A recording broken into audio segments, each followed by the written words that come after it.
लाहौर जौहर town धमाके के 10 से जायद मुश्तबा अफराद को हिरासत में ले लिया गया। CTD जराये के मुताबिक जौहर टाउन धमाके के बाद पंजाब के मुख्तलिफ शहरों में सर्च ऑपरेशन किया गया और धमाके में मुलविस अनासिर का सुराग लगाने के लिए मजीद सर्च ऑपरेशन जारी है। रात किए गए सर्च ऑपरेशन के दौरान 10 से जायद मुश्तबा अफराद को हिरासत में ले लिया गया।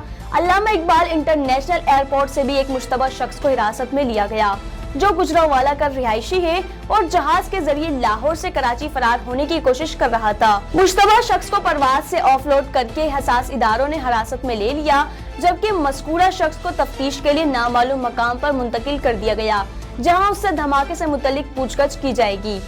CTD जराये के मुताबिक धमाके में इस्तेमाल होने वाली गाड़ी बाबू साबू चेक पोस्ट से दाखिल हुई और फुटेज के मुताबिक गाड़ी बाबू साबू चेक पोस्ट गुज़िश्ता रोज सुबह आई। ताहम नाके पर मौजूद अहलकारों ने गाड़ी को रोककर चेक नहीं किया।